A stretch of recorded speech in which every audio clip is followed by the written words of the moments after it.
Para la historia de hoy, lo que pasó esa noche dejó más preguntas que respuestas. Una historia que Netflix presentó, y perdón por decir esto, pero de manera superficial, pero que cuando se miraban los detalles dejaba la sensación de que algo no estaba cerrando con este caso.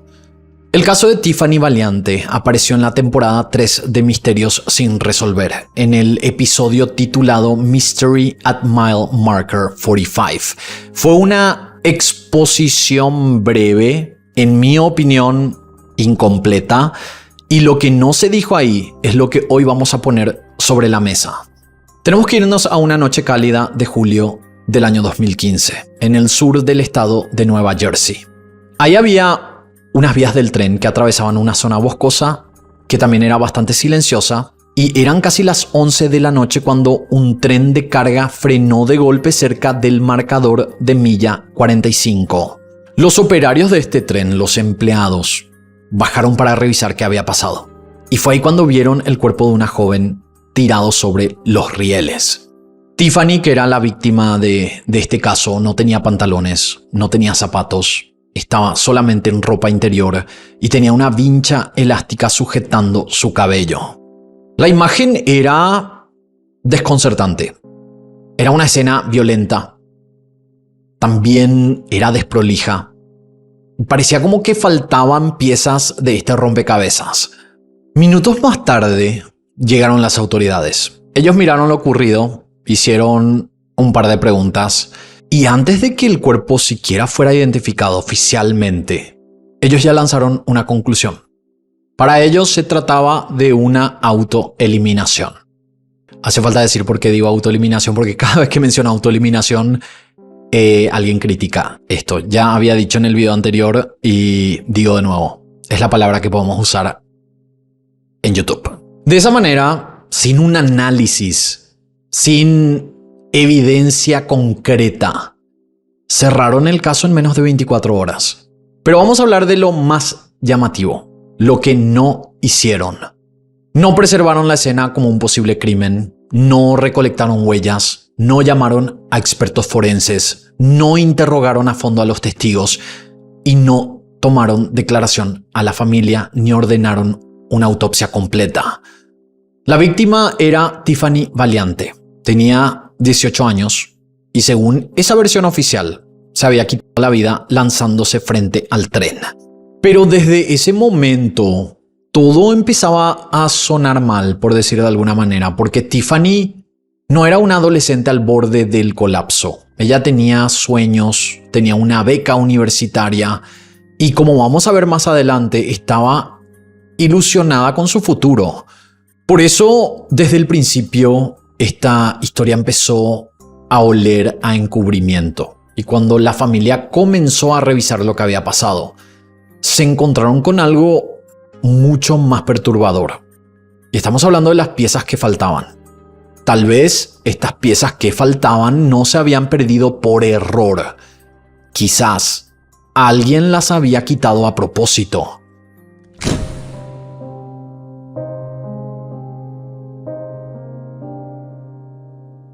Tiffany Valiante no era una joven cualquiera, tenía apenas 18 años, pero su vida ya brillaba con luz propia. Ella era atleta estrella de vóley en Oakcrest High School, medía más de 1,80 m de altura, con una beca para el Mercy College y planes de estudiar justicia criminal o ingresar a las Fuerzas Armadas.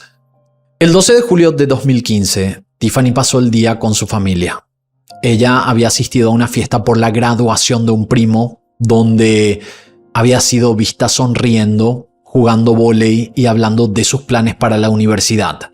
Quienes estuvieron con ella esa tarde recuerdan que ella era una chica alegre, en calma y entusiasmada por lo que se venía. Un dato importante es que hacía unos meses ella se había asumido públicamente como lesbiana. Y aunque sus padres al principio no es que no la apoyaron, pero era como que era difícil para ellos, al final del día terminaron apoyándola. Ella era una joven valiente, tranquila, segura de sí misma, con una familia que la amaba, o por lo menos eso parecía. Después de todas las actividades que ella hizo durante la tarde, había vuelto a la casa y ahí fue cuando algo cambió. Esa noche hubo una discusión. Según la familia, no era por la orientación sexual de Tiffany. En realidad, no hay fuentes confiables que detallen con precisión el contenido de esta pelea. Algunos dicen que fue con la madre, otros dicen que fue con una amiga. Según algunos blogs y algunos artículos, mencionan que Tiffany había utilizado sin permiso la tarjeta de una amiga para comprar ropa y comida por un valor de $86.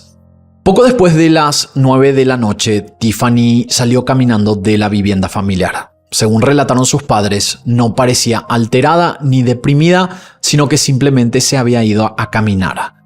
La familia en ese momento pensó que ella necesitaba calmarse. Sabían que Tiffany reaccionaba así ante situaciones de mucha presión, pero luego había pasado el tiempo y Tiffany nunca regresó a la casa. A las 11:12 de la noche, su cuerpo apareció en las vías del tren. Nadie la había escuchado ni la había visto salir. Su celular había quedado abandonado en el jardín de la casa familiar, lo cual también era bastante extraño. Esa noche Tiffany Valiante no se fue a caminar. Se fue porque algo explotó en ese momento en su interior. Quizás era vergüenza, culpa, quizás era miedo, o también podía ser una mezcla de todo lo que le había pasado en esa supuesta pelea que había ocurrido a la noche. Y aunque la policía concluyó que fue una autoeliminación, quienes la conocían sabían que esa versión quedaba muy corta. La familia estaba segura que esa discusión no fue la de una joven desesperada por acabar con su vida. Fue la de una chica acorralada por un error, pero también por expectativas muy altas, porque ella era muy buena en todo lo que hacía, en educación, en deporte. Entonces se analiza que podría haber sido la presión que la familia ejercía sobre ella o la presión que ella misma se ejercía a sí misma, valga la redundancia. Y ahí de vuelta nos hacemos la pregunta: ¿cómo puede ser que una persona tan joven, con planes, recursos y con mucho apoyo, terminó sola y desamparada en una escena que nadie investigó con la seriedad que merecía?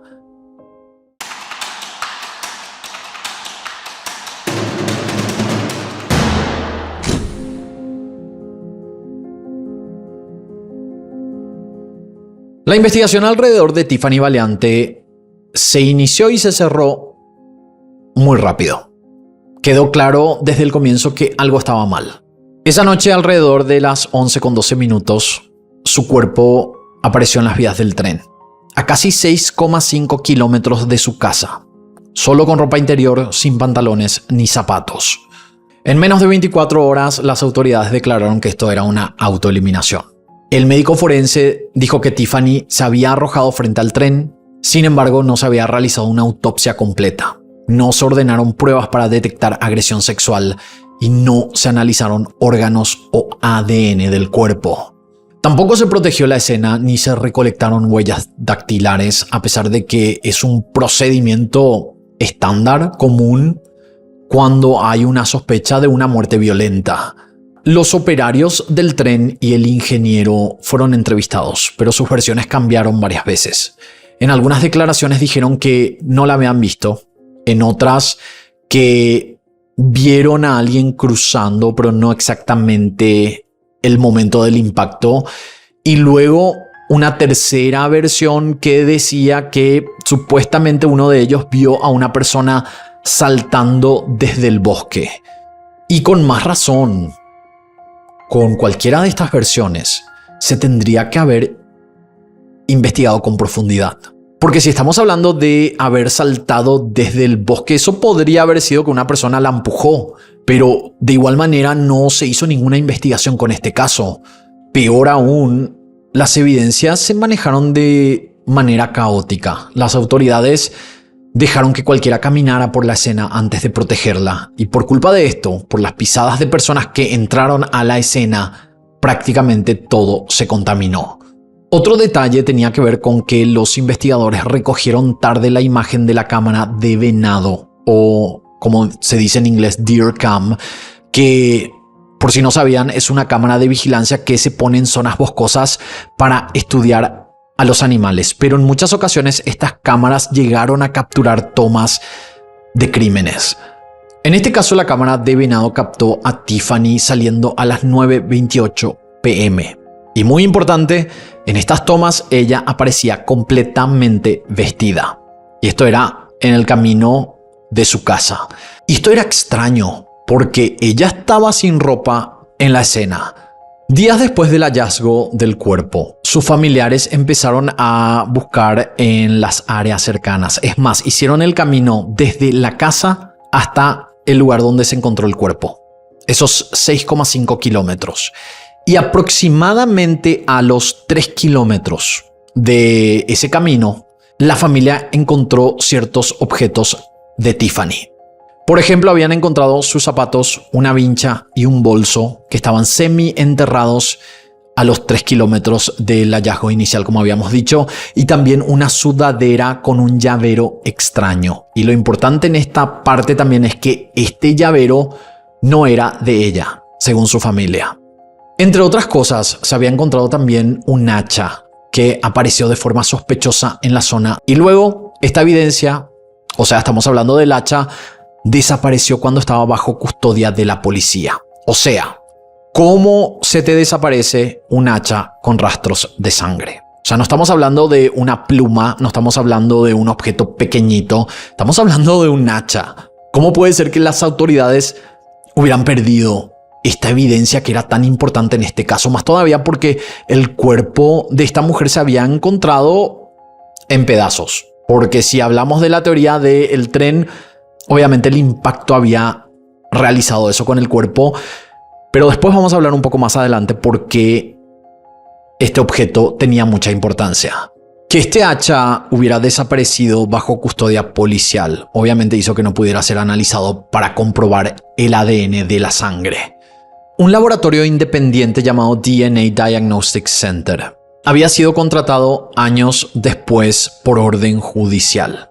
Tenemos que decir que en la escena, en el momento que la policía había llegado, se había encontrado una toalla manchada con sangre y también una camiseta.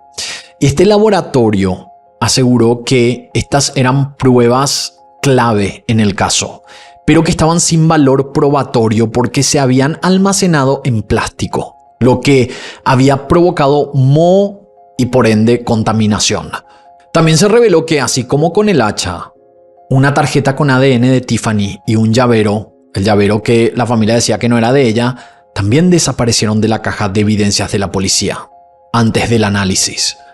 O sea, estaban pasando todas estas cosas muy extrañas que obviamente hacía que la gente crea que, y más todavía la familia obviamente, crea que esto se trataba de algo más, o de un encubrimiento, o que no se estaban haciendo bien las cosas. Pero quiero que nos enfoquemos en este llavero, porque como dije, la familia había mencionado que no era de su hija y que probablemente tenía ADN. Esta evidencia sola, aparte del tema del hacha, era súper importante para descifrar este caso, lo que hace que muchos, como digo de nuevo, crean en esta hipótesis de encubrimiento. Mientras tanto, nadie interrogó a la familia ni amigos que podrían haber aportado contexto relevante. No se analizaron llamadas, tampoco relaciones que tenía la víctima con otras personas, tampoco mensajes de texto. En lugar de eso, se selló el caso y se lo dio por cerrado.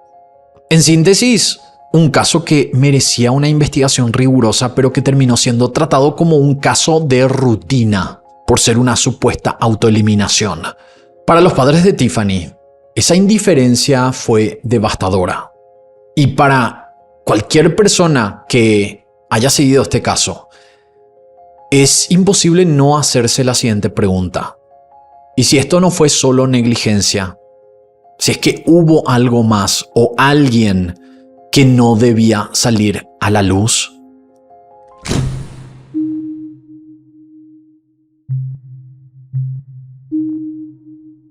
La familia de Tiffany no se quedó callada y lo que descubrieron años después cambió por completo el camino de esta historia. Los Valiante aseguraron que su hija no se había tirado y que encontraron una seguidilla de mensajes en contra de Tiffany. por lo que presentaron una demanda en julio de este año de 2025 bajo la Crime Victims Bill of Rights de Nueva Jersey. La Crime Victims Bill of Rights es un conjunto de derechos que tienen víctimas y familiares de delitos y crímenes para asegurar que los procesos judiciales sean realizados con respeto y dignidad, algo que, según la familia Valiante, no pasó con el caso de su hija. Lo primero que la familia puso sobre la mesa fue esta seguidilla de mensajes que eran homofóbicos, previos a la muerte de Tiffany. En estos mensajes, una chica le había escrito a Tiffany lo siguiente: "Nos vemos, tortillera", y en otro mensaje le dijo: "Eres la peor basura que conocí en mi vida". Estos mensajes databan de semanas antes del incidente, lo que revelaba cierto patrón de acoso y hostilidad hacia ella. Y según tenemos entendido, estos no fueron los únicos mensajes que encontraron, pero fueron los que se hicieron públicos. Y de nuevo, ¿por qué nadie exploró esto como posible motivación para un crimen de odio? Esta demanda sostiene que jamás tomaron en cuenta esto como una línea investigativa. Luego la familia presentó, también con esta demanda, el testimonio de una enfermera forense llamada Michelle Amendolia. Ella indicó que las mutilaciones, y esto es lo que habíamos hablado hace un rato sobre el hacha, y presten atención. Ella había indicado que estas mutilaciones que presentaba el cuerpo de la víctima no parecían compatibles con un atropello por un tren porque no había fracturas. Y los brazos y piernas estaban cortados de manera que parecían casi quirúrgicos. Un experto forense, el patólogo Dr. Wayne Ross, dijo en una conferencia de prensa que lo primero que se tiene que hacer en un caso de muerte es descartar si pudiera ser un homicidio, algo que en este caso jamás se hizo. Además dijo que esta es la regla número 1 en investigaciones criminales. Nunca investigaron seriamente un posible homicidio y fue recién al activar la investigación independiente cuando se abrió la puerta a más pruebas. Por una parte, el análisis digital de sus dispositivos mostró que Tiffany había sido blanco constante de amenazas, insultos y acoso. Por otra parte, el entorno familiar describió a una joven con fobia a la oscuridad. Algo que también era crucial, porque ella, aunque salía a caminar, se quedaba en la zona de la casa cuando pasaba esto, donde había luz, pero ella supuestamente se había ido 6 kilómetros, descalza además, hacia una zona sin iluminación. En esta demanda también se mencionó un dato bastante interesante. En noviembre del año 2016, el manager de una tienda de conveniencia llamada Wawa declaró que 2 de sus empleados le habían dicho que vieron a 3 hombres secuestrando a una mujer en la noche de la desaparición de Tiffany, lo que podría significar que podría haberse tratado de Tiffany justamente, ya que no había otros reportes o denuncias de secuestros o desapariciones en esa noche. La familia con esta demanda exige que el tren, sus cámaras y datos de los operarios sean revisados y que se amplíen estudios forenses y que se permita a expertos independientes acceder a la evidencia. Y con todo esto creo que es obvio que las preguntas hacia el caso cambiaron. Ya no es si es que ella realmente se tiró a las vías, sino quién la quería muerta. ¿Por qué esa escena fue plantada? ¿Y qué estaban ocultando quienes tenían la responsabilidad de investigar? Esto ya no se trataba de un caso de muerte rápida y cerrada. Había indicios de algo mucho más complejo. Y en esta parte vamos a hablar un poco de la serie Misterios sin resolver de Netflix. Es sinceramente uno de mis shows favoritos. Me encanta ver Misterios sin resolver, pero no es la primera vez. Si es que me conocen, si conocen el canal, si me siguen hace años, no es la primera vez que vengo a criticar algo que hicieron en esta plataforma. Más todavía después de investigar este caso. Hay que decir que Netflix omitió mucho de lo que mencionamos acá. Fue realmente un episodio emotivo, pero con falta de profundidad, por decirlo de alguna manera. Por ejemplo, mostraron las tomas de Tiffany caminando semidesnuda y que se encontraron objetos a unos kilómetros, pero jamás abarcaron los detalles, que son súper importantes de estas evidencias. Era como que contaron porque era parte del caso, pero no hablaron de muchas fallas policiales y la negligencia en esta investigación. Ellos sí llegaron a hablar de las contradicciones de los empleados del tren, pero jamás cuestionaron estas declaraciones, como si no fuera algo importante que podría cambiar el curso de los resultados oficiales. Otra cosa fue que en el episodio no hablaron de que la familia había exigido que se revisaran todas las cámaras de seguridad y que habían solicitado las tomas para analizarlas ellos mismos con expertos independientes. Netflix apenas mencionó el tema del moho en la camiseta, también lo del almacenamiento inadecuado de evidencias en bolsas de plástico y la pérdida de ADN vital, que eran argumentos centrales de la demanda que después la familia haría. Eso sí, tenemos que decir que reportaron que las evidencias estaban contaminadas, pero no mostraron la magnitud de estos errores. Era como que, no sé, me hizo sentir como que estaban contando la historia en parte. Le pusieron un poco más de emotividad, se dice de esa manera, de emoción, de emotividad dentro de la historia, pero no estaba enfocado en realmente los datos importantes para demostrar que este caso era algo más que una autoeliminación. Además, también hay que resaltar que cuando Netflix lanza algo, hace que millones de personas presten más atención a ciertos casos. Pero como dije, decidieron dejar fuera los elementos que apuntan a un homicidio encubierto. Por lo menos a mí me hizo sentir eso. Y si es que ellos no guardaban estos detalles, si es que los contaban en este episodio, habrían llevado al público a cuestionarse no solo qué sucedió, sino quién lo permitió.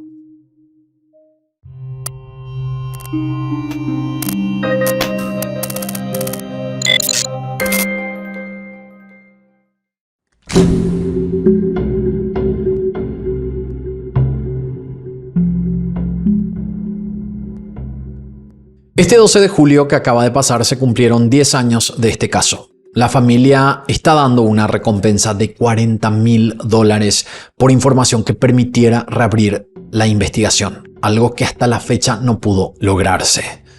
Hay muchas cosas que la familia pide y que dejaron de lado. Mucho de lo que ya mencioné, pero también existieron testigos que llegaron a hablar con los familiares con declaraciones que podrían indicar que esto fue un asesinato. Ya habíamos mencionado sobre el manager de esta tienda de conveniencia llamada Wawa, que había indicado que sus empleados vieron a una persona, o 3 personas mejor dicho, 3 hombres llevando a una mujer al parecer secuestrada. Había otra persona más que llegó a decir que vio a Tiffany en un vehículo con una persona dentro, en la zona del tren, algo que de nuevo jamás se investigó. También quiero decir que el tema de la llamada al 911 que se habría hecho esa noche es bastante confusa. Hay medios que indican que se hizo una llamada para alertar a las autoridades, pero otros medios dicen que probablemente se tardaron tiempo en avisar a la policía, lo que hacía nuevamente poner las miradas en los trabajadores del tren. Y algo que a mí me llamó la atención, y no sabemos si es una coincidencia, es que había 3 trabajadores esa noche en el tren. Y acuérdense que este testigo de la tienda de conveniencia, o estos 2 chicos, mejor dicho, que trabajaban dentro de esta tienda, habían asegurado que 3 personas estaban secuestrando a una mujer en un vehículo. 3 trabajadores del tren, 3 personas vistas por 2 testigos. No sé, pero es algo que por lo menos a mí me llamó la atención con esta historia. Otro detalle también importante es que la familia mencionó que ellos no entendían por qué las autoridades se negaron a analizar el perfil psicológico de Tiffany. Pero al mismo tiempo ellos creen que esto fue porque con esos resultados se demostraría que Tiffany no tenía tendencias para hacer lo que supuestamente hizo. Seguro se preguntarán cómo harían un perfil psicológico si la víctima ya está sin vida. Y normalmente esto se hace con entrevistas a cercanos, analizando sus redes sociales, mensajes privados, incluso con búsquedas de Google o con otra huella digital que la víctima podría haber dejado. Pero como dije, o mejor dicho, como la familia llegó a declarar, las autoridades se negaron a hacer este proceso. Para este tipo de casos, creo yo que siempre es interesante analizar lo que la gente cree. Sabiendo que Netflix hizo mucho más popular este caso, millones de personas empezaron a analizar todos los detalles, llegando a varias conclusiones. La primera hipótesis se refiere a Tiffany siendo secuestrada o llevada en un vehículo. Algo clave con esta hipótesis es que la distancia de la casa a las vías del tren donde se encontró el cuerpo es de 6 kilómetros. Caminar esa distancia tomaría por lo menos 1 hora con 15 minutos. Si sus zapatos fueron encontrados a 3 kilómetros, o sea, a la mitad del camino, quería decir que Tiffany tuvo que haber caminado por lo menos media hora descalza. Esa zona es boscosa, con muchas ramas y rocas, muchos insectos, y no tenía sentido que alguien pudiera caminar tanto tiempo en esa zona sin zapatos. Era mucho más coherente pensar que podría haber sido la teoría del rapto, que además tenía testigos importantes. La segunda hipótesis, y esto de nuevo digo, es lo que la gente cree sobre esta historia. Y esta segunda hipótesis es bastante interesante. Es que la familia está mintiendo. Aunque no hay muchas evidencias sobre esto, por alguna razón algunos creen que los objetos encontrados a mitad del camino fueron colocados por los familiares para demostrar que su hija no se había tirado a las vías del tren. Lo que dice esta hipótesis es que la familia, al ver que las autoridades definieron el caso como autoeliminación, decidieron plantar las evidencias para que siguieran investigando. Esto no quiere decir que la familia estuviera involucrada en la muerte, pero podría significar que simplemente hicieron eso para que la investigación continuara porque no creían en la versión oficial. O sea, ellos no creían que había sido una autoeliminación, entonces dejaron esas evidencias a mitad de camino como para que las autoridades siguieran investigando. Eso es lo que dice esta hipótesis. La tercera hipótesis habla de un quiebre emocional en Tiffany. Ella recientemente había salido del closet, estaba siendo acosada, se había peleado con una amiga y esto pudo hacer que tomara esa drástica decisión. Hay mucha gente que cree que realmente no hay nada oculto en este caso, sino que se trató de una joven que estaba pasando por momentos difíciles y ya quería parar de sufrir. Y la última hipótesis, que también tiene bastante sentido, trata sobre una posible violencia homofóbica, que indicaría que quizás más de una persona, así como los testigos declararon, la secuestraron y la colocaron en las vías del tren para que muriera. Para ser sincero, todas las hipótesis podrían llegar a tener sentido, pero también hay cosas dentro de la investigación, dentro de las evidencias, que podrían desmentir cada una de ellas. Por ejemplo, si fue un crimen de odio, ninguno de los trabajadores del tren mencionaron haber visto a otras personas en el lugar. También, ¿por qué habría un ocultamiento de evidencias si es que fueron otras personas? Lo que me hace pensar que tendría que haber otra hipótesis que tenga más referencia a las personas que trabajan dentro del tren, las personas del gobierno, los contactos poderosos que podría haber entre el tren y la policía. Tenemos que tomar en cuenta que los trenes son manejados de manera gubernamental dentro de Estados Unidos. Entonces, yo creo que la hipótesis tendría que ir más allá, más hacia esa zona, hacia ese aspecto. También tenemos que decir que las otras hipótesis, la de que Tiffany se tiró a las vías o que la familia plantó las evidencias para que siguieran investigando, no cuadran con los otros análisis, como por ejemplo que los cortes en el cuerpo de la víctima no parecían de un choque con un tren, sino que parecían cortes quirúrgicos.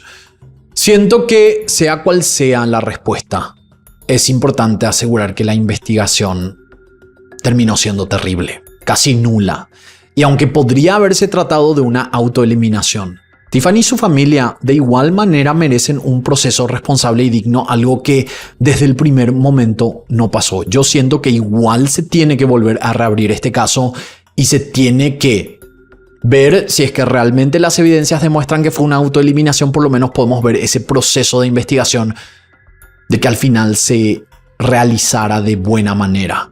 Creo que eso por lo menos es lo que se tiene que hacer con este caso. Hasta lo que sabemos, este caso ya está cerrado. Y esperemos que pronto la familia Valiante pueda tener justicia. Es un caso, una historia muy interesante. Quiero ahora que ustedes analicen también esta historia y me digan lo que ustedes creen. ¿Fue realmente un hecho que la víctima cometió o hay algo más detrás? Y también coméntenme esta hipótesis que yo simplemente desarrollé en este momento sobre si hubo un encubrimiento y que podría haber sido la empresa, por decir de alguna manera, de trenes con la policía, que yo por lo menos siento que tiene más sentido y por algo siguen sin investigar. Hasta aquí el caso del día de hoy. Espero sus comentarios aquí abajo y de esta manera nosotros nos encontraremos en la próxima historia.